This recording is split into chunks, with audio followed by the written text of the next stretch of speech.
Hello folks, and welcome to Telling Tinder Tales, the show where people get to tell their interesting dating stories with me, Chris O'Neill. And me, Thomasin Lockwood. On today's episode, we have 3 guests calling in to tell us their tales, and we'll get to ask them some questions about it.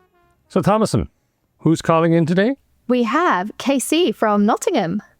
Good evening, how are we doing, people? We've got Sam from Essex. Hi, how you doing? Sam is, in fact, my little sister. It's the first time for a family member on the show, possibly the last. And Marysia from London. Hi. Excellent. I think it's time to jump into our tales, and we'll start with KC. So, KC, whenever you're ready, the floor is yours. Tell us your Tinder tale. I'll be honest, I spent a lot of time on Tinder before I actually found the one. So much so that when I started, I was swiping so much. My friends used to call me Wesley Swipes. I was swiping so much, man. The first person I ever met on Tinder, we got chatting and one thing led to another, and she invited me around to her residence, as you do. I turned up with a bottle of wine, walked in the door, and she must have been a super fan of Boris Johnson because... What? All over, exactly, right? Exactly. The walls were covered in pictures. There was memoirs. And you know already, this person is not going to be for me, right? So within seconds, I'd already made my mind up. Yeah, this is not going to work. I'm not going to be in a relationship with this person. But I'd already invested in the wine. So never want to back out of a challenge. Staying true to my word. This is a safe space, right? So staying true to my word, I left the next morning and never ever visited that woman again. But every cloud has a silver lining, because what I didn't realize with my Tinder, it connects to your Facebook. So when I joined Tinder, the age that it was putting me as was 10 years younger than I am. So the next person I met on Tinder, she was a nurse. She thought I was 10 years younger than I am. She only got talking to me because she thought I was her age group. We started talking in COVID, and long story short, we just got married about 6 months ago. So because of Tinder, I'm married. We've got a child together. He's 1 year old. His name's Kobe. And everyone at the wedding had their faith restored in dating apps because, yeah, we're a success story. So it really works, guys. And I never mentioned the Boris Johnson story in front of her, but yeah. Excellent. It's great. It's great. It really works. It works. Yeah. I'm a success story. That's excellent. I'm baffled by the Boris Johnson thing. Yeah, me too, man. Me too. Yeah. Me too. I'm almost speechless. I can't think of a sort of anti-aphrodisiac more effective. Yeah. Good job I bought the wine, really, to be honest. Do we know if she was actually a paid-up Tory? What she told me, what was interesting, was her day job, and I found this really interesting, was she was a private detective, which scares me sometimes because I think maybe she's tracking me. But she was a private detective, and she told me about this lie detector that she would have, and she would travel around the country with this lie detector for various agencies, asking them questions. Because, in law over here in England, we don't use lie detectors. However, she said the busiest thing is going to couples that want to find out if the other person has cheated on them. So you can privately rent her. And like Jeremy Kyle. Yeah, she'll string up the lie detector, and she said it's not just any old lie detector, it's the top one that they use in America. So she went there to do the course, and then she'll go to, she's inundated with couples, getting her in, stringing them up to lie detector to find out whether or not they're telling the truth or not. What I feel with the private investigator thing, now I'm wondering, what if she was just solving a crime about Boris Johnson and she had all the pictures around the house of, last seen location and like the cork board. What if she was the Boris Johnson hunter, Yeah. Now that you mention it, I'm trying to imagine, because I know Boris Johnson's wife is kind of young. I'm wondering if it's the same person. Maybe I got her pre-Boris. No way. who knows? That's a whole nother story, but who knows? Probably tell by how nice the wallpaper is. I just, honestly, I couldn't believe that she was obsessed with this gentleman. One thing I'll add as well, and this is a tip for ladies that are trying to find love on Tinder, because I have to say my partner, she's 10 years younger. The difference between me and her is everything's technology, right? So she would rather WhatsApp me something in a conversation than actually have the conversation.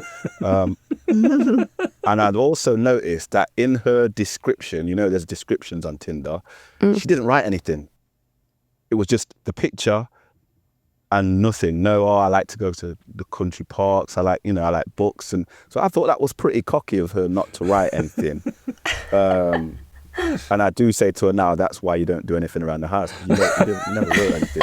So yeah, I'd say write some stuff in your description so we know what we're getting into. That's my advice. Very nice. Most definitely.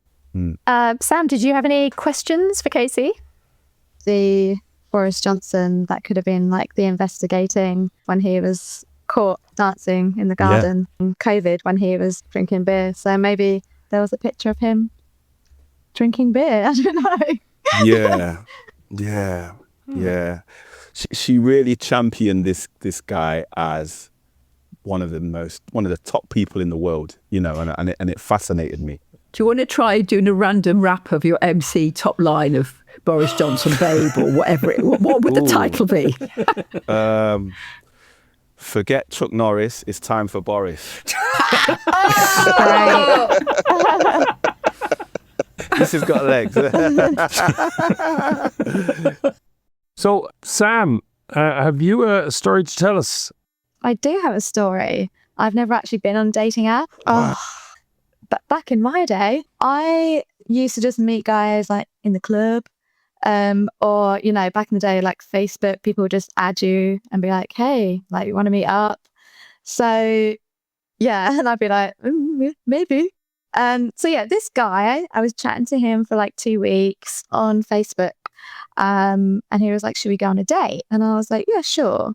This was back in Essex, and he was local, I was local. So we were like, let's just go for a casual drink.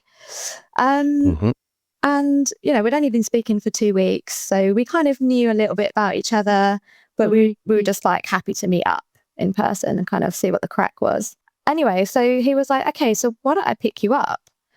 And at first I was like, oh God, my mum always told me not to get in a stranger's car. Yeah. But I was like, nah, this is fine. Like, we're only going up the road for a drink. It's not going to be dangerous. There'll be people around. I can always text the number plate to my friend. And anyway, so I was like, fine, cool, pick me up. I won't get the bus. Anyway, so he sends me a text saying I'm outside. And I looked out the window and I was like, oh my God, his car. And Mum was like, what car's he got? And we both looked out and it was a silver smart car. The really small ones that there's only the driver and the passenger. And it was literally like parked right at the end of our driveway behind my mum's car. And I was like, oh my God, I'm getting in a toy car. So I go downstairs and my mum's like, oh my God, good luck. And I'm like, I really hope I don't get seen in this car. Anyway, so we drive up to the high street and the bar is on the main road. And as we were approaching, it was quite busy and there was like no parking spaces. But it was funny because the car's so small. I just thought, well, can't we just park anywhere? It's so small. And we got close and he was just like, right, why don't you jump out? You go to the entrance and just try and grab us a table. So I was like, oh, no problem. Anyway, so like 5 minutes passed and then I thought, oh, it's fine. He's probably just still getting a space. And then 10 minutes passed and I thought, okay, this is getting a bit strange. And then I think it had nearly been like 20 minutes. And I said to the lady at the reception, I was like, I'm just going to go out and see if I can see him. And I'm looking left, I'm looking right. Where the F is this smart car? And it was nowhere to be seen. I thought, oh. And then it just hit me and I was like, I think he's driven off. And I thought, I don't think he wants to do the date anymore. So I was standing there and I was like, what do I do now? And And then I text my friend and I was like, I'm stranded. I was like, do you want to come and meet me for a drink? I'd officially been stood up because we didn't really call it ghosting back then. That was like, yeah, full on stood up. So yeah, that's my tale. Wow. So sad. That is appalling Thank you so behavior. much. That was It's not sad. I'm happily engaged. Oh, well, yeah. Every cloud. Yeah. Every cloud. Yeah. it all worked out. Yeah, it sounds to me like you got the ick pretty early on. So my question is, what is the best car someone could have rocked up with? Oh, that's a really good question.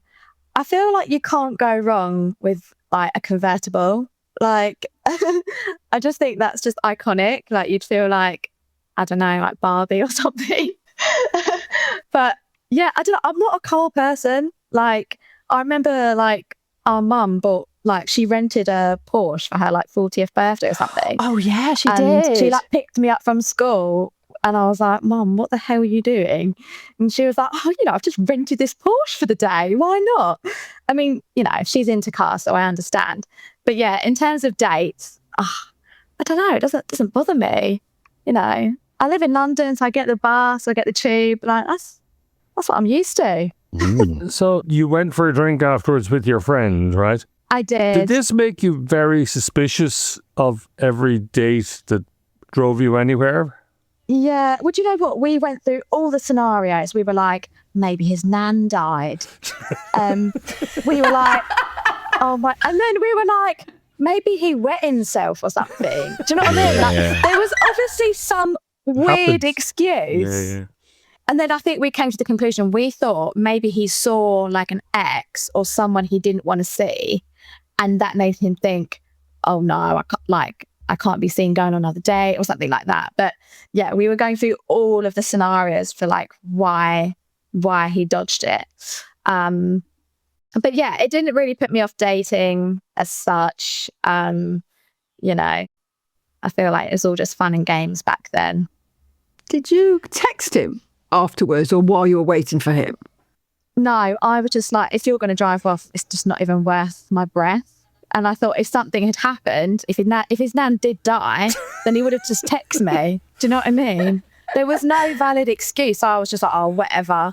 And because I was only speaking to him for like 2 weeks, like around 2 or 3 weeks, on like Facebook Messenger, there was just no point in like developing it. I'm too good for that. What if he was kidnapped or something? What if he's no longer with us? God rest his soul. No, he's definitely alive. We've all Facebook stalked him. It's all right. Okay. I did actually think at one point, I think on the evening, I did think, oh, has he been hit by a car? Has he parked his car and then been hit by a car? But the high street is so small, I just like looked left, looked right, couldn't see anything. So I was just like, he's literally just driven off in that little toy car for whatever reason. Yeah. So, Sam, did you bring up the size of his car at all as a topic? Do you know what? Like, I was actually quite impressed when I got inside because from the outside, it's quite small. But when you get inside, well, when like guys do that thing where they keep their hands like flat as a palm and then they use the wheel to like spin it round. I saw that and I was like, I'm in a music video or something. Do you know what I mean? Like, I was impressed. I was impressed by the car, the speed, the size, everything. But I wouldn't get one because there's no like actual space. Yeah. So yeah. And I'm sure you'll agree that size doesn't matter, right? It's how you drive it. Yeah, it's all about the rhythm and like the pace. That's right. Keep dreaming. Yeah. Excellent. Marysia, have you a question for Sam? I'm just impressed how the first thing she thought is, has his nan died? I'm like, I'd think, oh, I don't know what I'd think in that situation, but you went there. But I'm seeing you too, you and your friend afterwards, going through the wine, the excuse is getting more and more ridiculous. We just had a laugh about it and we were just like, all right, on to the next, whatever. I think that's just like how it runs in the family. Like, like I inherited the tall genes, Matt inherited all the self-esteem.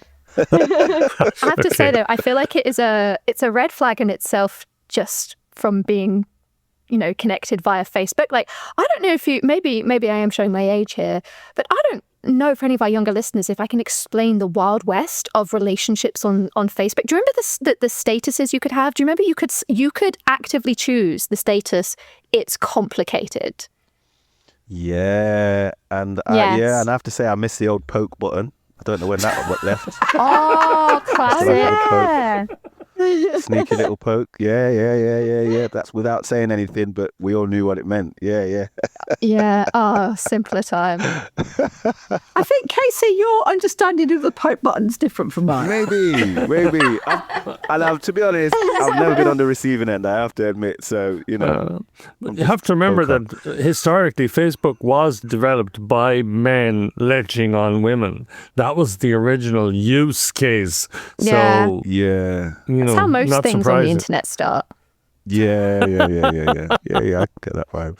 Yeah, definitely. Okay. And last but not least, certainly, Marysia, when you're ready, we would love to hear your Tinder tale. So I was in a club. It was about 3:30 in the morning. We'd had like a big night out starting about 8. And it was quite dark in the club and it's super loud. And we'd been drinking for hours. And this guy walks over and he looked remarkably like one of my ex-boyfriends. Like it was pretty dark. I mean, he was dressed really well and he looked cool. And we had a very brief conversation and we exchanged numbers. And then but then that was it because we were moving on somewhere else. Anyway, we then arranged Saturday night for a date in a bar called Bar Soho on Old Compton Street in Soho. And I get there and he's Italian and I realise he can't actually speak any English. Like literally no English. All he had was, "You're so beautiful, you're so kind," and "Ciao Bella." This was the entire repertoire of it, and I don't speak Italian, right? School Latin doesn't cut it. So, and also it's in such a busy bar in Soho that I did the thing that I never thought I would. After about 25 minutes of trying to talk to someone who clearly understood not a word I said, I went downstairs to the loo, text my friend going, "Call me in 10 minutes and tell me there's an emergency." Went back up. She does that and I'm like, "I'm so sorry, I've got to go." Because I literally, it was pointless. And it was hot, but it wasn't that hot. So, so I said, "Right, I've got to go." So I left. A friend of mine had a club by Bond Street and I thought, well, it's a Saturday night. It's 10 o'clock at night, you know, like Sam's Tale. I'm not going to finish my night here. So I said, "Oh, bye." And because I saw a bus, I said, "Oh, bye." And I ran on the bus, sat down. I discover he ran on the bus with me and sat down next to me. Oh, no. And then someone at the bus stop is getting on and refusing to pay. So then they lock the doors on the bus and they call the police. And eventually, after about 10 minutes of standing there waiting for the police to turn up, they opened the back door and I just went, "Bye," and I legged it. So quick. I got to my friend's club and like, someone needs to give me some shots. It was just too stressful. That's my short but tragic tale. Very good. Have you had any other bus-related romance incidents? No, I have pulled on a plane before. Oh. Oh, yes. Go Well, I on. think on long haul, you have to you need to get up and got chatting to some guy he asked for my number. And then I was back in London and I'm not proud to say this. It's the only time I've ever done it. And this was years ago. I was a child-ish. But I decided to organise 3 dates in one day. Plane man was number 2. But again, if you've only spoken to someone for 5 minutes, they look good, but you've got to have, there's no chemistry, right? I see. Very good. So public transport, hazardous. Yes. I think so. I just love that the gumption of this man not giving up. Like I'm picturing you trapped on this bus. There's a guy there evading arrest from the police and he's just turning to you like, "You are so beautiful." Like you're in your own world. I think my question is, right, that you'd think that maybe one of the first things you check when you're chatting someone up is do you speak my language? But obviously you were really thrown by how much he looked like your ex. And I'm just wondering, was there something particularly distinctive about your ex, or like what did your ex look like? Like did your ex look Italian? My ex was Greek, tall, dark, and incredibly beautiful. He was quite a big model at the time. Yeah, and spoke 5 languages. and super intelligent. So this tall Italian came out from the dark of L'Equipe Anglais at 3:30 in the morning. Yeah, he was like a vision. So I didn't feel we needed to chat. We just exchanged numbers and I carried on with my friends. Is it like one of those things in the movies, you know, when someone's really struck by someone's beauty, where it almost like what they're saying, they're like, oh, hey, da, da, da, but it sounds like blah, blah, blah, blah, blah, blah, blah, blah, because they're just like slow-mo looking into their eyes. A grown-up Disney moment, maybe. I drink, but I'm not an excessive drinker. But it was a good girls' night out. You know, you're dancing away, you're having a good night, and this hottie comes over, and you're like, ciao, ciao. I can speak that much Italian, and that's as far as we got. Nice. Yeah. I think the mistake you made was the second that you looked at him and thought he looks like my ex. He caught you with that look, and he thought that look was for him, and he acted on that. Do you know what I mean? Because as they say, you know, love is a language in itself. So I don't know if in communication, I think they say it's like 97% nonverbal, something like that. It's in the 90s. So I don't know if you'd actually need to understand him. I think it's the vibe. KC, the statistics you're rolling out with, Hey, the listen. Tinder knowledge, like, Yeah, we need listen. you. Yeah, this is not my first rodeo. If I was on Mastermind, this would be my specialist subject. Yeah. I've got quite a lot of experience in dating. Yeah, me too. Yeah, me too. But not on the swiping. And obviously, you know, we're generalizing it, but Italian men are known to be romantic and, you know, quite forthcoming in their admiration for women, shall we say. Right? Yeah, because he kept saying, you're so nice, you're so bella. Yeah, that means For like that 10 means great. minutes. My name's Marysia. Yeah, exactly. Sam, have you any questions for Marysia? Yeah, I was going to say, like, why couldn't he use Google Translator? Like, Actually, yeah. It's quite hard to type and talk and make a connection, I think. You got to, Yeah. I'm out and about and you'll see people on dates and they're on the phone during dates, and this is not part of who I am or how I do it. So I think that's a level of intelligence, use Google Translate, that didn't strike me in the moment, Sam. That was my problem. Yeah. fair enough. Yeah. Yeah, it was like, someone just get me out of here. Like my friend, I literally had to go down and get rescued. Very good. Okay. I'm wondering if that's not a feature, that there shouldn't be an app on people's phones that they can press the button and then a few minutes later the phone rings. Hello, this is your mother. Your nan is dead. Yeah. I know there's also a service now that when, let's say I'm on a date with my partner, there's a service you can get online where someone will come and try and kidnap you, and you want to act like this tough guy and you fight off a couple guys, and it makes you look like the alpha male in front of your partner, depending on what level you want. Like, you know, just give me a couple punches, or I'm going to take 2 or 3 of you out and then I'm going to rescue my partner. I'm pretty sure that's illegal. There'll be a few loopholes, but, you know, it's just red tape. You know, don't worry about that. Yeah. Folks, any last thoughts or anything you want to plug? Any things you want to mention? We'll start with KC. Yeah, for me, my name's KC da Rookee. I'm a comedian. Please have a look for me. Maybe I'll be coming to a city near you very soon. If I do, come up and talk to me. And we'll talk about my lovely relationship journey and now my beautiful marriage. It's a whole nother world. Yeah. Lovely. And Sam, any last thoughts or things to plug? I would just say, keep laughing with whether that's with your partner, the loved ones, family members. I just feel like laughter is the key. I agree. The key to Definitely. life. Definitely. Amazing. Very good. And Marysia. So I'm doing a tour of Canada this summer for 2 months with one of my comedy characters, the singing psychic, because I do a game show. So I'm starting Toronto and then going west across the border of America, basically. So we're going to film me as I go across, as well as doing sort of lots of cabaret game show nights. Impressive. Okay. Or crazy.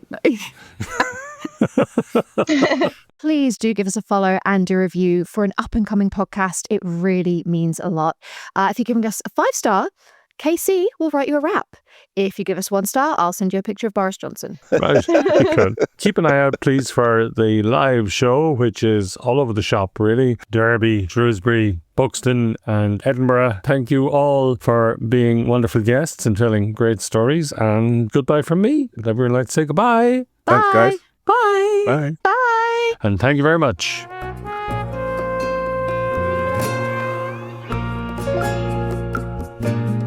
Telling Tinder Tales is hosted and produced by me, Chris O'Neill, and Thomas and Lockwood. Produced and edited by Lucy Regan, with music by Quincas Moreira. It's a Gestures Comedy Dublin production and is no way affiliated with or endorsed by Tinder. If you have a story to tell, please get in touch. Details are in the show notes. And if you like us, instead of swiping right, follow us on Instagram and or TikTok at Telling Tinder Tales.